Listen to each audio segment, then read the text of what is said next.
It's awkward silence.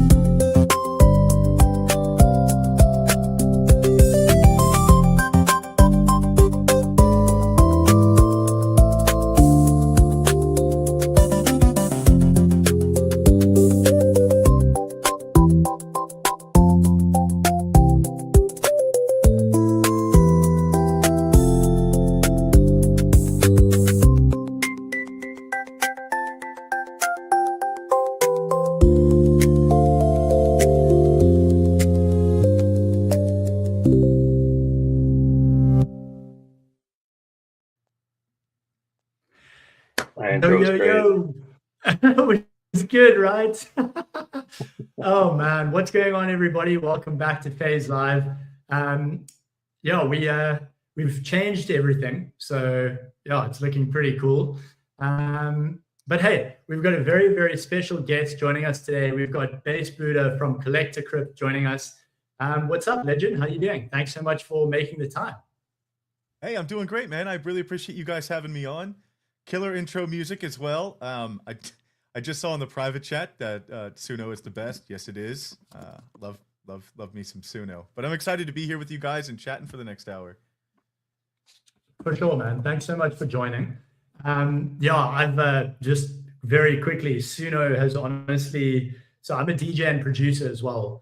And I've been playing around a lot with Suno over the last couple of weeks. And it's just so cool to be able to create any musical idea that you have in your head. You can just type in a prompt and it can give you some inspiration. But the best part about it is you can export all of the stems. So you can then like add your own kick drum, add some different synths, add a melody, like you can change it however you want. So anyway, today is not about Suno. I am also going to bring up another very special guest who is joining us today. We've got the Phase CEO and absolute legend, Devour. This is our Phase King, dude. All right. I am Exactly. I'm the honorary DGen here. I am the one that rips Collector Crypt off stream. That's me. But thanks for having me, guys. Appreciate it. Yeah, We're gonna get along nicely. great, man. Yeah, thanks very much for joining today, man. Really appreciate it. All right, so I guess to start off with, Bass. Must I call you Bass or should I call you by your real name? I'm not sure if you're like fully doxxed or whatever. So can I use your real name? How would you? Of course. What would you prefer me to call you? We're fully doxxed. I prefer whatever makes you happiest. I'll respond to just about anything. Okay, fantastic. All right, well, we'll just call you Bass. That sounds cool. Works for me. So let's start by just telling us a little bit about yourself. I'd love to know more about your Web3 journey, how you got into crypto, and how you found yourself working at Collector Crypt. Obviously, really, really cool position that you've got there. Congratulations. I know it's a new role. But tell us how about you got there, a little bit about your Web3 journey. I guess if you fast forward back 13 years now, was the time I bought my first Bitcoin. I was a broke college student and I couldn't afford UFC fights. Pay-per-view's too expensive for me. I found a guy on Reddit that like had a private stream. You know, you'd tip him like $5 and then you could watch the stream without all the people, overloading the server. And so it was kind of like a private thing. So I bought some Bitcoin for $16 or something and tipped the man. And, as time went on, it's like, oh, I thought I had $16 in here. Now I've got $400 in here. What happened? I ended up cashing out to pay for a semester of school. If you took that semester of school at Bitcoin's all-time high, that was about a $3.5 million semester of school now. Live and learn, that's okay. You live and learn. Whoa. I met my wife in college. She's worth more than $3.5 million. So hey, let's go. I stuck around kind of on the sidelines for a while until like 2017 ICO days. Fell in love with ETH. Obviously, I bought the Pico top, $1,400 ETH. Watched it nuke down to 80. You live and learn. But I would just digest as many white papers as I possibly could. back in the day. Shout out BitConnect. For those of you familiar, let's see. I went to school for cartography and environmental science, and for 10 years I made maps and 3D models using drones and laser scanners. And Wow. 2021 came around, and this idea of the metaverse really, really resonated with me. Why build out a video game battle map when you could go scan a city with a drone and bring the city into a video game? Turns out we're a couple of generations of processors away from facilitating what I envision will be a working metaverse. But nonetheless, like, I got entrenched in Web3, because of this shtick. I joined this was Polygon in 2021. I joined a project, made all these promises in the world. Devs ultimately rugged. Myself and Johnny Metaverse at the time from Magic Eden actually formed a DAO, got a little bit of funding, and tried to right the wrongs of existing leadership. We failed miserably, but we learned a lot. Necessity breeds ingenuity. I worked as a founder for a number of years, started my own NFT project. We built a couple of raffle platforms on Wow. Polygon and Say and Base. Wow. And, it was really that founder's edge that led me to Magic Eden, where I worked there for a little over a year as the marketing manager. So any banger tweet you saw from Magic Eden, or maybe you got helped on the launch pad, I was fortunate enough to have assisted with that. Last summer, we had partnered with Crypt to bring Magic Eden's version of the PAX initiative to a go-to-market. And I worked closely with the team doing that, got to re-explore my passion for cards and collecting. That was obviously a raving success. Really, really proud of what we were able to do at Magic Eden to prop that up. Unfortunately this year, Magic Eden has pivoted to a more of an entertainment style of on-chain existence, and that led to me parting ways with Magic Eden. And about a month later, I joined Crypt as their head of marketing to continue leading the PAX initiative that I'm so passionate about. Fantastic, man. Yeah, it's a wonderful story. And I knew that you were with Magic Eden, and I knew that you did the Back in the Grass streams, but that was my first time really like seeing you kind of face to face. Well, not face to face, but like getting to know you like on screen and stuff. And I didn't realize that you were actually the marketing manager there. You did an incredible job at your, like during your time there. I think you really killed it. So yeah. Well, thank you. Of course, you're most welcome. Cool. Well, moving on. Obviously, let's talk a little bit about Crypt. Perhaps we can start by walking a Pokemon collector who's never touched crypto through buying their first pack. Like, what does the process look like, kind of from beginning to end? So we've got a number of gacha machines on our platform with a number of different themes and a number of different price ranges. So I would say to the first person who's curious about looking at our platform is to find that price range that works best for them, and then find the cards that they're looking to collect. Crypt really truly is a platform built by collectors for collectors. So we've got a little bit of something for everyone. We're procuring cards that we know and we love to collect, and our passion for this and our expertise for this is what goes into benefiting the user. There's such a variety of cards and price points and themes on Crypt. So I would say start there. Fortunate enough for the person who may not be crypto savvy as well, we do have some traditional payment ramps in place to get you onboarded with just your credit card. We've partnered with CoinFlow, I believe, to allow for debit and credit card processing on our site. So if Solana's not your thing, that's fine. You can use a couple of alternative methods to rip your first pack. You'll notice on our platform, every machine has a positive expected value, meaning, if you were to rip 20 packs, you kept every single card, and you looked at the value of all those cards, your expected value is actually higher than the price that you've paid for these cards. So again, it's lending itself to the collecting aspect of Crypt. We pride ourselves on having the #1 spot for most cards kept and claimed out of any platform as well, meaning when someone engages with our gacha platform, they're going to spin, a couple of times. They're bound to find a card that they love and that they want to keep and hold on to. I well, I've got a background on me right now, but I have a war chest of cards myself that I dump every paycheck into the gacha machine, or I scour the marketplace looking for cards that I've been hunting to complete a selection here. Turns out last week was actually our most successful week in terms of secondary volume in marketplaces. We crossed that 200K threshold for the first time, and all of this is actually coming ahead of a lot of the updates that we have planned to make scouring the secondary marketplace a little bit easier for the collector who's hunting for some more specific stuff. And it's going to make it a lot easier for the person who's got their listings there as well.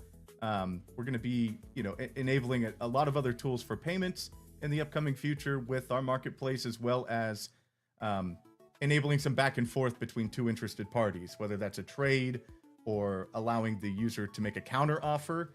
If I like a Pikachu you have listed, I offer $80, you come back and say, not quite there, but give me 90 and it's yours, something like that. So allowing a lot more dialogue across our marketplace for people who may not want to engage in the gacha.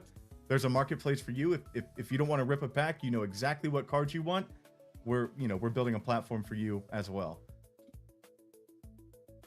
Amazing. Yeah, honestly, it's such an incredible platform and such a fun way to kind of get back into TCG stuff. And I think it's interesting because so many millennials have gotten into crypto and they've gone full circle, and crypto has kind of brought them back to TCG. Like, I wouldn't have got back into Pokemon cards had it not been for Magic Eden and Collector Crypt kind of bringing it on chain. I honestly didn't have that much interest in it anymore.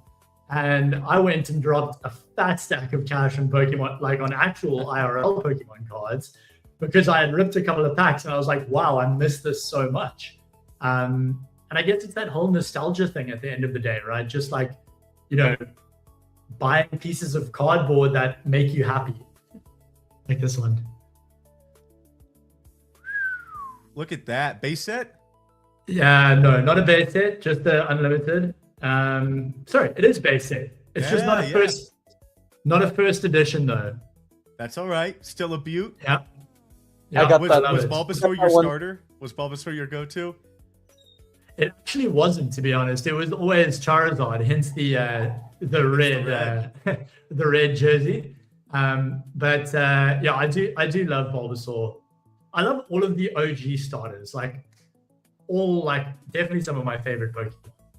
Sorry, Devour, you wanted to jump in. Yeah, I got that Venusaur first edition, but it's in a PSA 1. Hey, people love collecting ones. There is an entire market of folks that try to hunt the ones, so you're in good hands. I got one of the Gold Star Kyogre in a PSA 1 from Collector Crypt. Ooh, man. That's the shiny one, right? Man. He's like purple. Yeah, it's a nice one. Yeah, that's a sweet card.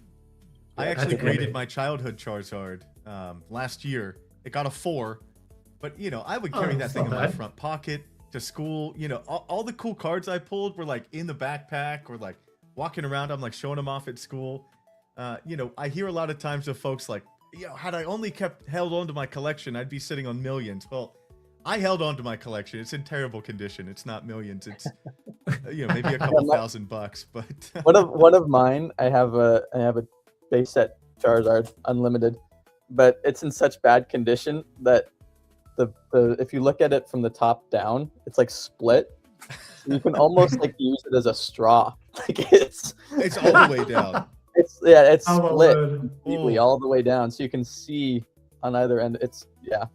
I'm the same as you. I used it way too much as a kid. That bad boy is rigid, and you'll never know. It'll sandwich it in there for you. Anyways, sorry to distract you. For showing off cards, I had to jump in. You're good, brother. All right, so jumping back to the actual product, could you walk us through what a PNFT is and why does it matter that there's a real card in a vault somewhere? Because obviously the cards that are on your platform are not just cards that like you guys are going to go get. They're actually vaulted and kept somewhere safe. And then, what's PNFT and how exactly does that work? Right. So the PNFT is going to represent your physical asset. So every card that's graded carries a cert number. That cert number, whether you went through CGC or PSA or tag, any of these, have a recognizable number that certifies its authenticity here. What we've been able to do is represent that real world asset twofold. It exists digitally in your wallet or in our gacha machine. You're able to grab that card, hold it on chain, speculate on it. Maybe in the future you can borrow against your Venusaur. There's a lot of things that you can do with a digital representation of a physical card that has value associated to it. Also, if you want the physical card, rest assured it's stored safely in one of our 3 vaults.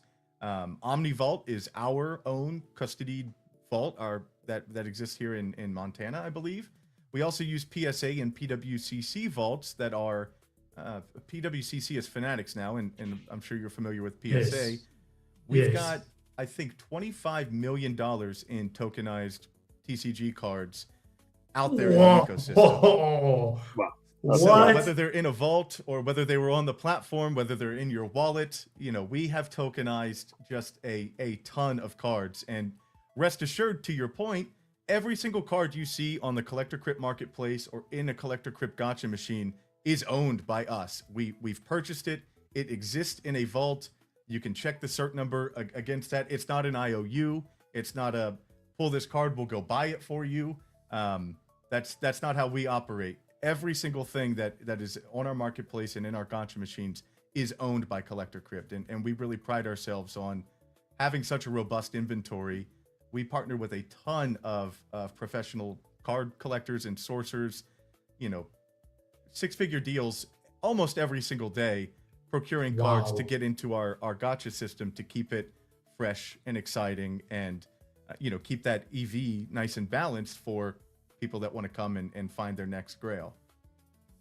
That's incredible, man. And it must be such an exciting job to go out and actually hunt for these cards and buy and sell them, and kind of is there a whole team who's doing that, or is it one individual, or how does that look, the buying and selling of cards? Because obviously you need to keep that inventory. It takes a village. Wow. And as the marketing guy that's been here about a month and a half now, it is crazy seeing this well-oiled machine of card procurement take place in the background. I'm in a couple of Telegram channels with 8 to 12 people, and it's all day long. Do you want this? Do you want that? This guy has this for this price, and we are wheeling and dealing constantly. And there's a few people within Collector Crypt that are working full time sourcing these cards. Our CEO is probably the most involved in this card sourcing. The guy is an absolute wizard. Twom is an encyclopedia of TCGs. I swear to you, this man just knows prices and grades like the back of his hand. It is nonstop, 24/7 card procurement with these folks, and it's awesome to watch. It was definitely intimidating at first. It's still intimidating seeing these large deals take place every day, but I'm starting to get used to it.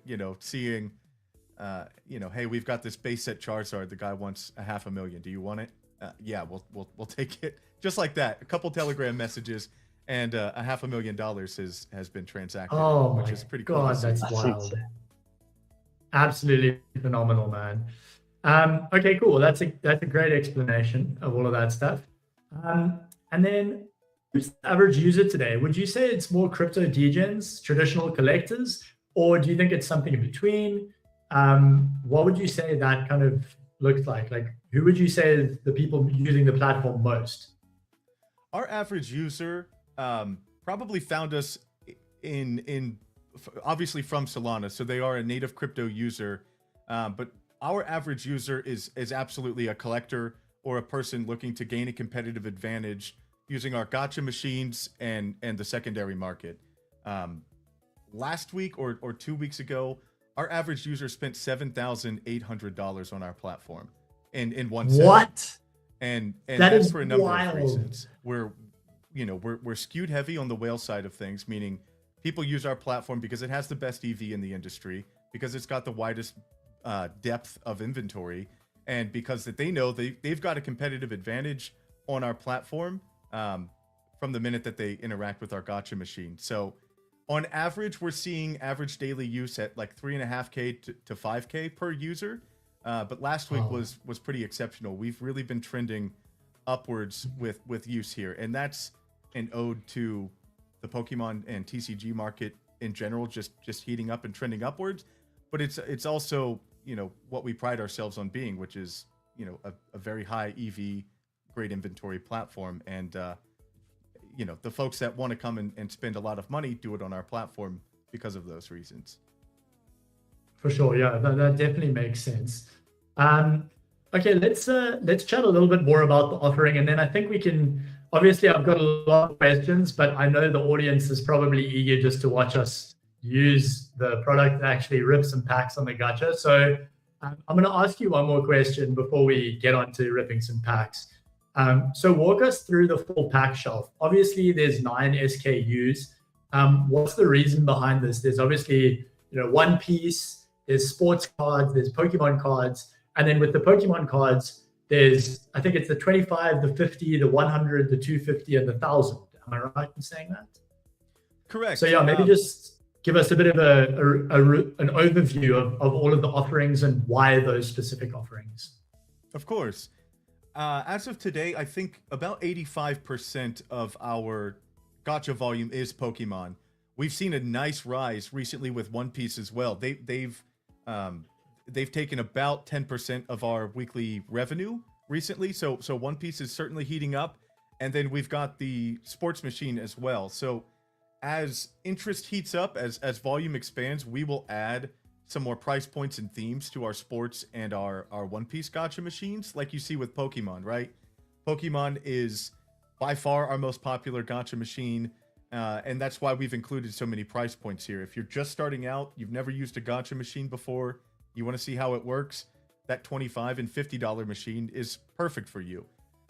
If you're grail hunting, or if you imagine you're going to be ripping a lot of times and you want to find one specific card, or you want to hit an epic, the 250 and the 1,000 machines are for you. One, because they've got a higher buyback rate. We're buying back at, I think, 93% on those machines, which is, you know, top tier for the industry here as well. If you've got, you know, some cards you're looking to sell back at a card show, you're going to get between 70 and 80% buyback from most vendors, and sometimes even less. So we've got a huge buyback competitive advantage over a traditional card vendor. And we've got a ton of different price points for your average collector. In addition to price points, we have themes as well. So there was a Mew only machine for a while. We have a Gachopia, you know, like a little Pokopia homage on there right now. I think the Dragonite ended. We did have a Dragonite machine going there for a little while.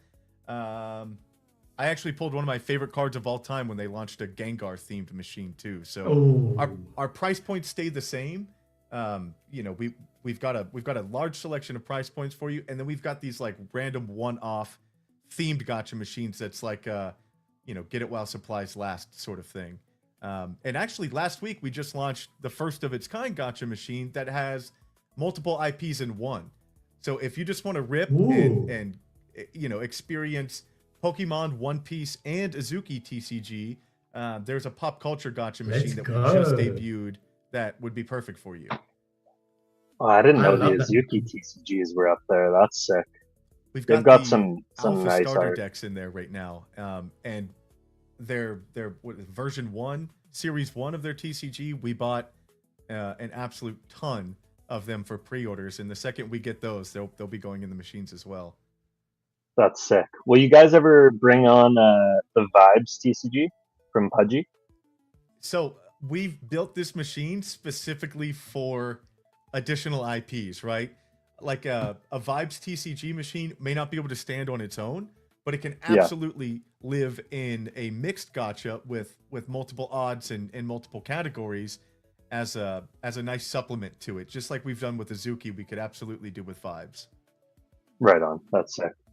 Is that something like, obviously, I mean, right now it's like just card heavy, but have you guys thought about like introducing any other sort of like collector items, like whether that be like, I don't know, shoes or whatever, right? Watches. Other collectibles. Yeah. Part of our sprint to get our own facilities and vaulting warehouse is specifically for this reason. So we can branch out into other collectible realms. I know Courtyard does a really cool watch machine, way out of my price range. But if you're able to do that, I'm sure it's badass. I've seen a couple of the watches loaded inside there. I think it's a great idea. Sneakers, I also think is a great idea. A lot of our business partners are traditional, sports memorabilia collectors as well. So, imagine a gotcha style with, autographed jerseys and catcher's mitts and cleats. When you guys had the Netrunner Marathon for your for the charity, we sat with Sebastian and Maurice, and was it Mint ran like shout out Seb and Maurice. Yes, yeah, that's the one. Mint ran so much, and Twom, our founder, wanted to take his cleats and tokenize them, or his running shoes and tokenize them. So RWAs are really just getting started. When CryptoPunks came out years and years ago, one of the first things that was up in discussion was, retail, residential homes as a tokenized asset. The technology wasn't there for that back then, but it absolutely is now. And I think we're really going to start seeing RWAs as a liquidity vehicle, as a lending tool, and just as a high-frequency trading opportunity really start to expand as this technology catches up with market demand. Absolutely. I just wanted to add one more thing on to what you were saying now about, the Vibes TCG as well as the Azuki TCG. I think that, you've got a lot of traditional collectors who are going to come into the space from traditional collecting, and they're going to be exposed to crypto and NFTs. And I think that that's, including those kind of original NFT projects that now have TCGs is a great way to expose traditional collectors to digital collectibles. And I really think that, bridging the gap and kind of blurring the lines between NFTs and digital collectibles and physical collectibles is like a really, really exciting prospect. And I think it could bring back a little bit of excitement to NFTs. Because I'm a big NFT lover, as you all know. So yeah, I really hope we see some sort of crossover between those over the coming months and years. Curious to know what your thoughts are on that. I mean, do you think that that's going to happen? So there are cards that I keep purposefully on chain because of their value. I don't want them in my home. They're worth too much. I have 2 pit bulls that live in my house. I don't need them chewing on a $1,600 Lance's Charizard. There's no way. It's going to stay in my wallet digitally, right?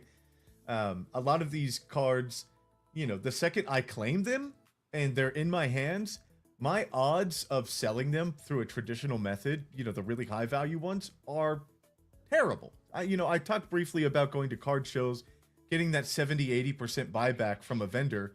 That's pretty routine. I'm gonna eat a 30% profit if I turn that into a physical card and try to sell it locally. If I try to go into eBay as well, they've been around for years. They're great for what they do, but I think eBay's skimming 14% off the top as well. 100%. If you sell something on Collector Crypt Marketplace, it's 2%, right? So just the competitive advantage of keeping it on chain to speculate, to maybe sell it at a later date, is so much stronger than our traditional methods for being able to sell these on a secondary market. So absolutely, I see it trending that way. I think it's our job as one of the leaders on Solana to make that as frictionless as possible. Technology should be experienced and not explained, right? And I say that all the time. I don't care about transactions per second. I don't care about a lot of things about crypto, and I live in this realm every single day, and it's boring to me. Your average consumer definitely doesn't care about it. Does it work? I don't know anything about Visa or credit card infrastructure. I know when I tap my piece of plastic on the kiosk, the nice lady hands me my cold brew. That should be Collector Crypt as well. We need frictionless payment ramps, and we're not quite there yet, but I think we're getting there. And once we do, Solana can be this big, beautiful technology in the background that no one talks about because it works all the time, and we don't need to talk about it anymore. Hopefully. Absolutely, man. Love that take, and I love that. I love that sentence you said. Technology should be experienced, not what was it? Technology should be experienced and not taught, or Not explained. not explained. There we go. Yeah, I love that. Great line. I'm going to use that. Thank you, sir. I got you. All right. Well, I think before we start ripping some packs, I just have to flex one more card here. Let's see it. Let's see it. Okay, give me 2 seconds. Got to very carefully pull this out of its sleeve. Oh, it must be a banger. Big Man Blastoise. Oh, yeah. Dude, the hollow on that is so clean still. Yeah, there's not a single scratch. It's perfect. Hang on a sec. I'll put my flash on so you can really have a look at this thing. Oh, man. That's Dude, a beauty. the hollow for base set is just supreme. You could send that in. You should grade that card. Yeah. I've been thinking about sending it for grading. Crazy thing is, I got it as part of a package deal. There was like an Ancient Mew. There was a Blaine's Charizard. And I think I paid. This guy was just like, he was selling his whole collection. I got like probably about I'd say like $1,500 worth of cards for about $300. I don't know why he didn't check the value of any of these cards, but that was in there. And all of the stuff was like basically near mint. Craziest. I got very lucky with that. Anyway. You did, and those opportunities are going to be fewer and far between. The cycle that we're in right now, I think, is lends itself towards everyone holding on cards. The tools there are just so robust now. Everyone knows what they have, right? And so exactly those rare garage sale finds or those Craigslist listings might be harder to come by in the future. But shout out to you, man. That's an excellent steal. That Blastoise probably paid for your whole price right there. If you grade that Blastoise, comes back at 8 or above, you just paid for that whole collection. Exactly. Yeah. The only thing is I'm in South Africa, so getting cards graded means getting them to the US. So there's the whole courier cost, and it's a little bit more difficult. But I think PSA are also talking about doing grading centers in different continents and different countries now. So at the moment, I think they have in Europe and the US, if I'm not mistaken. But soon it'll probably be like Asia and Africa and like Australia maybe, just to make it easier and more cost effective for people to grade their cards. I think so too. Tags like AI technology as well kind of lends itself towards in-store grading, right? Take your card to a kiosk, put it in the machine, the AI grades it, slabs it, 5 minutes later you've got a grade instead of 3 weeks. How cool would that be? Oh man, I get so excited talking about stuff like this. But anyway, let's rip some packs, boys. I think seeing as I've already got my screen share pulled up here, I think I'll probably go first. And then we can just take turns. So let's pull While it up. While he's flipping that one, I had two actually final questions. One, go ahead. If I have a ton of cards in my house, not saying I do. If I have a ton of cards in my house and I want to deposit them in Collector Crypt, I can do that, right? You absolutely can, yeah. Yeah, okay. Because you mentioned you have two dogs in the house. I have 4. So my cards, the risk of my cards getting eaten up here is not 0. So bring them on chain. There's a nice little walkthrough on our website that explains that process. I recommend it, particularly the higher value ones. You should do that. Beautiful. Just another great feature of Collector Crypt. And then I guess the final one is, I know you are as well, but I'm a big trade show guy. I walk around to trade shows all the time. Have you ever thought about, and I would do this if I was there and I didn't know about Collector Crypt. You ever thought about doing like an IRL installation of this? Oh, absolutely. There is, I guess, a sister company that we're keeping under wraps just a little bit longer. But when they launch, we absolutely plan to make a big splash at some of these IRL events. I think BZ was in South Korea maybe last week. The BZ team had this claw machine. You drop a claw down and grab a little Pokeball. There was a line out the door for the thing. And these in-person activations, like, crypto folks know how to market. They know how to surprise and delight. Like, we have a competitive advantage once we enter the traditional realm. I really think we can kind of take over some of these shows. Just something that folks have never seen before naturally makes them gravitate towards it to want to interact. I foresee a lot more interactive experiences at these card shows as years go on. I could not agree more. I just as a degenerate who attends card shows, I can't think of a more fun experience if I was to go. So figured I'd ask. But anyways, not going to stall the show anymore from doing what people want to see here and ripping these slabs. So I think we should do a pack battle, right? Whoever pulls the highest card has to get some bragging rights for the next week or something. Okay. Sounds good. Down. Let's do it.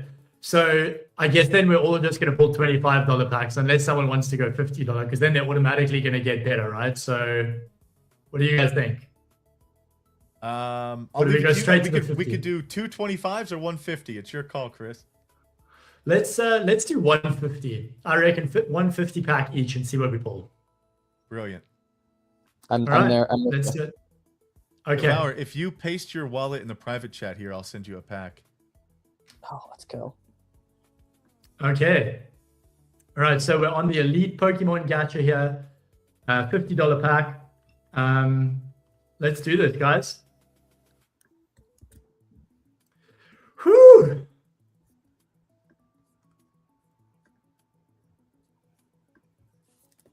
The moment of truth. 2024. PSA 10. Let's go. Uh-oh. Uncommon. Hey. Oh, nice. That's all right. good. Oh, let's what go. do we got? Nice. Mimikyu. Oh, Let's go. It's a 10. Ooh. Okay. I'm stoked. That's going to be hard to beat. Okay. It is. Dude, that's a banger. How am I supposed to beat that?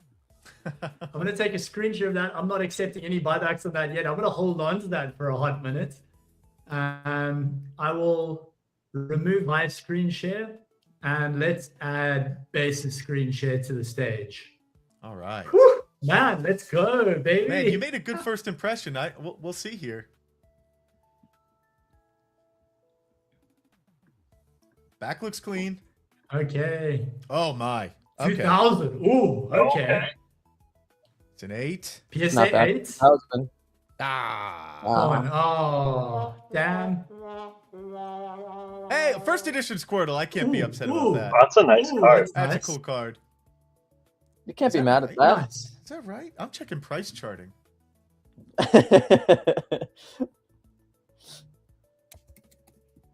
Oh, no, it's right. go. Okay. I'll take it. Nice. It's hard to find cards from 2000 in an 8. Yeah, that's true. I've never even seen that Squirtle card before, and that's why I love this hobby and this gotcha machine, beautiful because I'm card. constantly finding new cards I like. Now I'm still pissed I Beautiful, lost to Chris, beautiful but this eases the pain a little bit. Oh, man. Alrighty. I'm going to remove base. And who wants to go next? Up to you. Okay. Cotto, why don't we do you next, brother? Okay. Let's see. What do we got? It's Cotto's turn. Can he beat an $87 Mimikyu? I believe.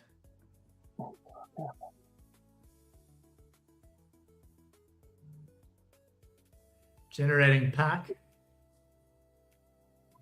Just get that Slow King there. Ooh. Yeah, just a cool $4,800 pool. Oh.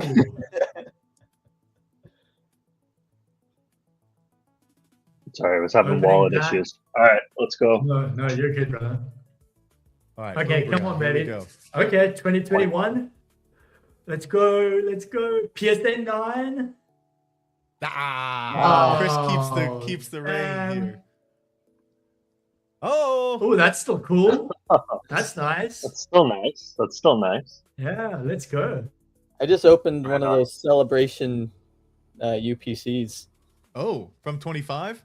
Yeah. Dang. Anything good?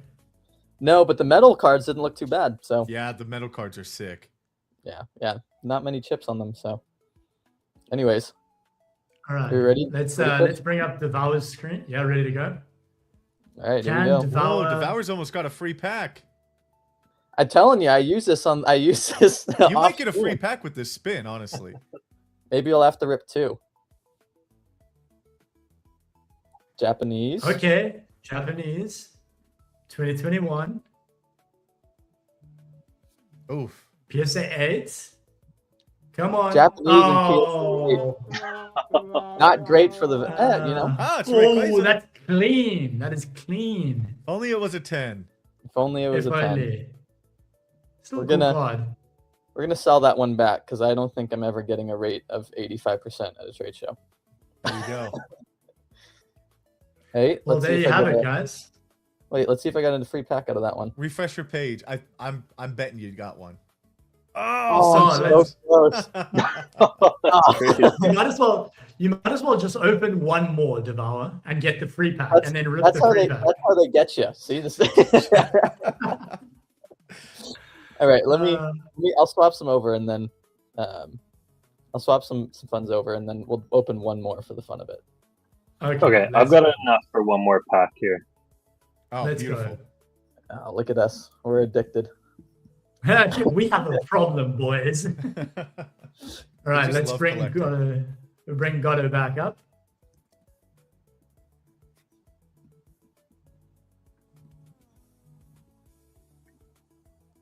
What do you guys think of the background music? I think it's I great. can't- It's Cool, very calming. Common. Oh, I jinxed you. cute. Doesn't do it for me. No. Still a cute card though. Oh well. Well, nice one, guys. Devour, are you got- ready to do one more yet? Or I got one more. okay, let's do it. All right, we sharing. We're Yeah, live. there we go. Yep.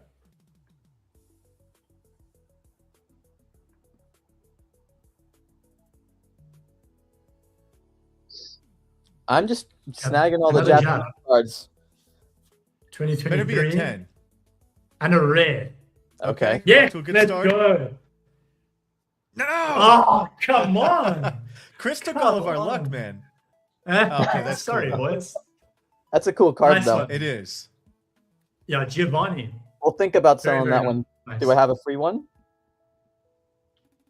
Oh, I do. Oh, there it is. Yeah, let's go. 3 packs for the win. And last pack magic. Let's go. Last pack magic. Come on. Another Japanese. Three Another for one.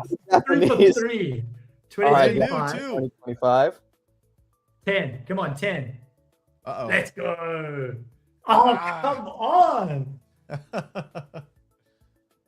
You know what though? It's a free pack. It is It a is. free pack. I just got 2 super rare Japanese trainers back to back. Keep them. Keep There's them. gotta In 10 be a- years. gotta be a prize for 10 that. years, they'll be worth a lot more. A lot of times, the Japanese cards don't have as high of a value compared to the English ones, but for some reason, the trainer cards always resist that sentiment, right? You'll fetch a better premium on Japanese trainers than you will English trainers a lot of times. So Yeah. maybe hold on. Don't to they it. have like anti-gambling laws there, where you have to hit like in a box? There's a certain amount of times you have to hit, which is why they're cheaper. And the yeah, so loose packs is a different story, but if you buy a box, there's a guaranteed super rare or something like that in them. Yes. Yeah, that makes sense. Amazing. All right, Base, I know It's you're US, going to we jump. just got rinsed, and we love it. That's right. I had fun though. That's all that matters. It was amazing. Thank you so much for joining us today, brother. Really, really appreciate you making the time and coming on. It's been a great show. We got almost 500 people tuned in today. So shout out to everyone in the audience. We love you guys. Thank you so much for joining and for being here. And yeah, we'll see you back here, same time, same place next week. Thank you guys for having me. I had a blast. It was fun ripping packs with you. It was. Oh, it was a appreciate pleasure, you, man. That was a lot of fun. We got to keep doing it. I love ripping these packs. Let's go. All right. Big Thanks thank for- you to Appreciate it. yeah, big thanks to Gotto and Devour as well. Thanks so much for joining today and making the time, boys. Take care, everyone. Peace.